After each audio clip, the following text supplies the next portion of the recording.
ওয়ালাইকুম গাইস, সবাই কেমন আছেন? আশা করি সবাই ভালো আছেন। আমি আজকে সবজি রান্না করে দেখাবো। ঠিক আছে, চিকেন দিয়ে সবজি রান্না। এখানে কয়েক পদের সবজি আছে, কুচি করে মানে এই যে এভাবে বড় বড় করে সাইজ করে কাটা আছে।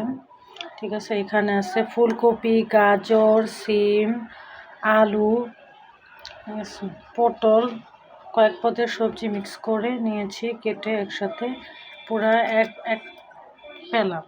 সাথে আছে চিকেন। এই চিকেন 1 কাপ, মেজারমেন্টের 1 কাপ পরিমাণ মাংস নিয়েছি। সবার প্রথমে এখানে ফ্রাই প্যান বসিয়ে দিয়েছি। ফ্রাই প্যান গরম হয়ে গেছে, তেলটাও গরম হয়ে গেছে।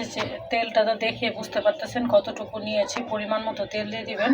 তো মশলা নিয়ে নিলাম, এলাচ, দারচিনি, লং, তেজপাতা দিয়ে দিচ্ছি। মশলাগুলা 1 মিনিট 30 সেকেন্ডের মতো ভেজে নেব তেলের সাথে। আর চুলার আঁচ মিডিয়াম টু লোয়ের মাঝামাঝি থাকবে, মানে লোয়ের একটু সামান্য বেশি। দিয়ে দিচ্ছি চিকেনগুলা। 1 কাপ চিকেন দিয়ে দিলাম। নেড়ে মাংসগুলা কিছুক্ষণ কষিয়ে নেব, মিনিট কয়েক একটু নাড়িয়ে তেলের মিনিট কয়েক চিকেনটা ভেজে নেওয়ার পরে এখন দিয়েছি 1 চামচ রসুন বাটা। দিয়ে দিই রসুন বাটা 1 চামচের একটু বেশি। তো এখন 1 মিনিট নেড়ে চেড়ে মিশিয়ে নেব চিকেনগুলোর সাথে মশলাগুলো মিশিয়ে নেব। গুঁড়া মশলা কিছু, ঠিক আছে, 2 চামচ লবণ, ধনিয়া গুঁড়া 1 চামচ, জিরা গুঁড়া 1/2 চামচেরও কম, গরম মশলা গুঁড়া 1/2 চামচের মতো, হলুদ গুঁড়া, মরিচ গুঁড়া 1/2 চামচের কিছুটা কম। চিকেনের মিশ্রণে একটু দিয়ে দিলাম মানে গুঁড়া মশলাগুলা চিকেনের মতো। এখন নেড়ে চেড়ে মিশিয়ে নেব। চুলার আঁচ মিডিয়ামে আছে, লো টু মিডিয়ামের মাঝামাঝি আছে। এখানে অল্প কিছু পানি নিয়েছি, পানির মধ্যে কর্নফ্লাওয়ার দিয়ে দেবো 2 টেবিল চামচ। এই যে 1 টেবিল চামচ দিয়ে দিলাম। 2 টেবিল চামচ কর্নফ্লাওয়ারের সাথে অল্প কিছুটা পানি মিক্স করে রেখে দিব সাইড করে। এটা সবজির সাথে মিক্স করে দিব যাতে সবজিটা একটু ঘন হয়। তো এই যে কেটে রাখা সবজিগুলো দিয়ে দিচ্ছি আস্তে আস্তে, দিয়ে এখন ছেড়ে চিকেনের সাথে মিশিয়ে নিচ্ছি। আস্তে আস্তে সবজিগুলো নাড়িয়ে চাড়িয়ে কিছুক্ষণ মিশিয়ে রান্না করে নেব। রান্না করে সিদ্ধ করে নেব।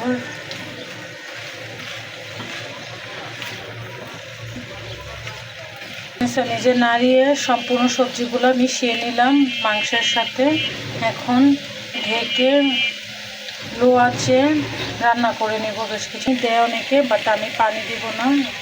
এবারের জন্য পানির বদলে আমি দুধ দিয়ে দিচ্ছি বেশ কিছুটা, অল্প পরিমাণে দিয়েছি, একদম অল্প পরিমাণে দুধ দিয়ে দিলাম। মিনিট কয়েক পরে দুধটা অপশনাল, ঠিক আছে, এখানে পানি অ্যাড করে, বাট আমি দুধ দিয়ে দিলাম, অপশনাল, আপনারা দুধ দিতে পারেন নাও দিতে পারেন। যে ঢেকে দিলাম, ঢেকে মিনিট কয়েক পরে রান্না করতে মিনিট কয়েক পর ঢেকে মিনিট কয়েক রান্না করে নিয়েছি, সিদ্ধ করে নিয়েছি। এখন নাড়িয়ে একটু নাড়াচাড়া করে আবার মিশিয়ে নেব। দিয়ে দিচ্ছি কিছু 1 চামচ বাদাম গুঁড়া, এটা আপনি দিতে পারেন নাও দিতে পারেন, অপশনাল। দিয়ে দিচ্ছি এই পর্যায়ে টমেটো, একটা টমেটো কুচি করে কেটে রেখেছি, মানে যে দেখেন কাটা টমেটো। দিয়ে দিচ্ছি যে ছোট্ট একটা লেবুর রস চিপে দিয়ে দিলাম অল্প পরিমাণে একটু সস, টমেটো সস। লেবু টমেটো সস অপশনাল, ওরা দিতে পারেন নাও দিতে পারেন। দিয়েছি ঘি, 1 চামচ পরিমাণ ঘি দিয়ে দিলাম।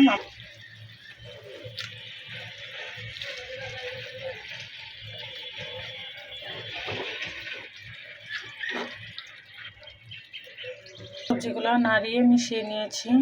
আর এখন আরও কিছুটা দুধ দিয়ে দিচ্ছি অল্প পরিমাণে।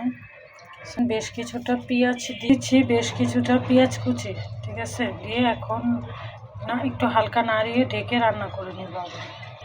আর সাথে দিয়ে দিচ্ছি 5-6টা কাঁচামরিচ, দিয়ে এখন ঢেকে মিনিট কয়েক রান্না করে নেব। ফিরে আসছি মিনিট কয়েক পর, চুলার আঁচ একদম লোতে থাকবে। মিনিট কয়েক পরে দিয়ে দেবো বেশ পরিমাণে আর একটু ঘি, আগে একটু দিয়েছি আর এখন একটু দিয়ে দিলাম। পর্যায়ে কর্নফ্লাওয়ার গুলানো দিয়েছি, ধনিয়া পাতা কুচি, মিশিয়ে দেবো সবগুলো। ধনিয়া পাতাটা অপশনাল, অনেকে দেয় অনেকে, তা আমি দিয়ে দিলাম করে নেব। লবণটা ঝালটা কতটুকু হয়েছে নিয়েছি, সব ঠিক আছে, লবণ ঝাল ঠিক আছে। আমি ঢেকে রান্না করে নেব। সিদ্ধ হয়েছে সব, আরেক মিনিট আর 2 মিনিট ঢেকে রান্না করে নেব। এই যে রান্না কমপ্লিট আলহামদুলিল্লাহ। দেখেন মাশাআল্লাহ দেখতে কত সুন্দর হয়েছে সবজিটা, চিকেন সবজি কতটা সুন্দর হয়েছে মাশাআল্লাহ আলহামদুলিল্লাহ। রান্নাটা অনেক মানে কি সুন্দর একটা ফ্লেভারও এসেছে, বের হয়েছে ঘ্রাণ, মাশাআল্লাহ অনেক সুন্দর হয়েছে। ওইতেও আলহামদুলিল্লাহ অনেক মজা। কমপ্লিট। তো আমার এই চিকেন সবজি যদি কারো ভালো লাগে প্লিজ আমার চ্যানেলটা লাইক করে সাবস্ক্রাইব করে দিবেন, আর ফ্রেন্ডস ফ্যামিলি সবার সাথে শেয়ার করে দিবেন, বেশি শেয়ার করে দেবেন। আর প্লিজ আমাকে সাপোর্ট করবেন, ভুল টুটি হলে ক্ষমা দৃষ্টিতে দেখবেন, ঠিক আছে? তো আমার এই রেসিপিটা যদি চিকেন সবজি রেসিপিটা যদি আপনাদের ভালো লাগে তাহলে বাসায় রান্না করে কেমন লাগলো কমেন্টস করে জানাবেন। সবাই ভালো থাকবেন, আসসালামু আলাইকুম।